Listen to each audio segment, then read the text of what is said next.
share kind of personal reflections. That's what Farbrengen is about. Right, so we're going to share personal reflections, and as people can tell from the hat, I'm only a Lubavitcher in the closet. But the door is pushing open. The door is pushing open. So I wanted to express a little, and many of you have heard some of this, bits and pieces of it, but I guarantee there's something that I'm going to share with you that none of you have heard yet. So first of all, I'm very intrigued. I love history, which is one of the things that I really enjoy. Dalfin throws a lot of history into this year.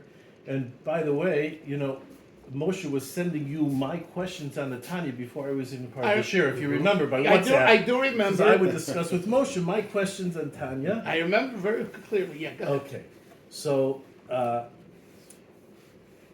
at some point in the Hasidic movement, the message of the Baal Shem Tov of reaching out to the downtrodden and the outsider and the Yid who wasn't part of the establishment got lost at some point in history, and most Hasidus became inward focused, circled the wagons, and instead of reaching out to the masses, it was we need to protect ourselves from the masses. Yeah.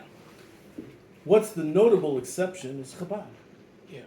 And so, in my journey in Yiddishkeit, that message of the Baal Shem Tov really resonated with me, and it's one of the things that really attracts me to Chabad, is this message that the Rebbe emphasized over and over again of, it's the entirety of the Jewish people are important. It's not just my group of Hasidim or my group of Torah observant Jews. It really needs to be outwardly focused.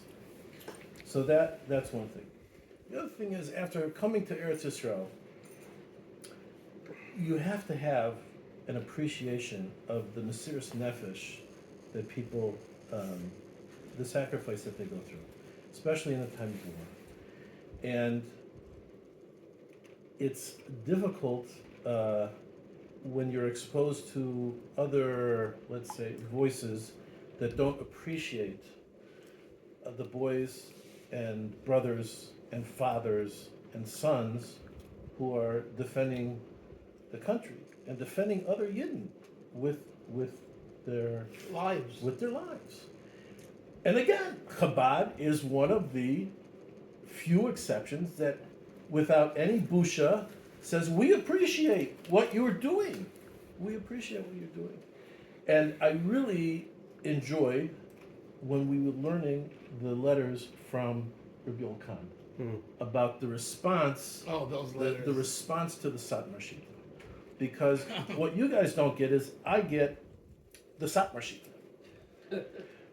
And you get it? You mean you understand it? No, but the first Rebbe was very different. In his approach than my current Rebbe, who is much more in line with a Satmar Shita.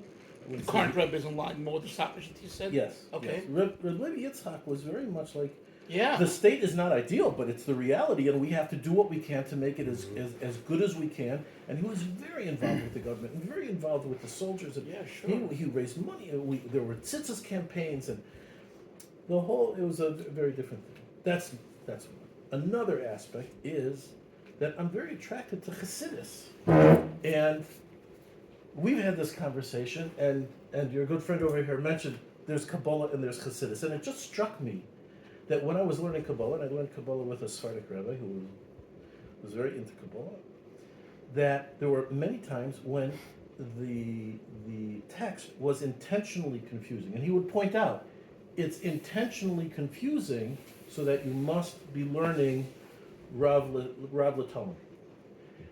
Chassidus is not confusing.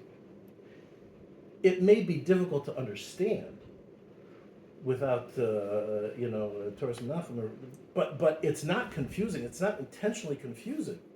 So and Chabad teaches Chassidus in a formalized manner, and it's not just a vort. And even when I would learn, that was out the Rebbe. And even when I would learn, and we'd learn in a Kedushas Levi, and it would go into something Kabbalistic, my Rav would say, we're going to skip that. We don't learn. So there are all these pieces that I'm missing. I'm missing, and Chabad is filling them in. Okay, so now here's the piece that nobody has heard yet. So there's this thing called the girl of the Igeres Kodesh. I do not have a set of Igeres Kodesh, but there's a thing online you can do. Okay. No. So I said, let's test it out. Now, I'm a cynic by nature. Okay. I'm a cynic by nature. So my first question was, is this thing real? The letter started, What'd you put in there? that's the question. That was my question. Is the girl the Igeres Oh, Kodesh? that's what you actually put into That the. was the question. Okay. Ah. And Okay. the answer was, the idea is absolutely absurd. Hold on.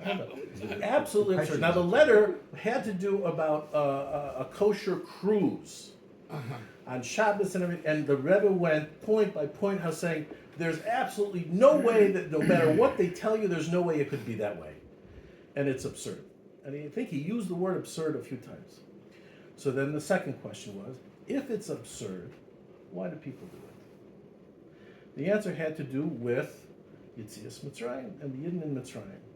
And that in order to maintain an identity, a separateness from the Goyim in Gullus, the Jews had to do some things unique to keep their identity.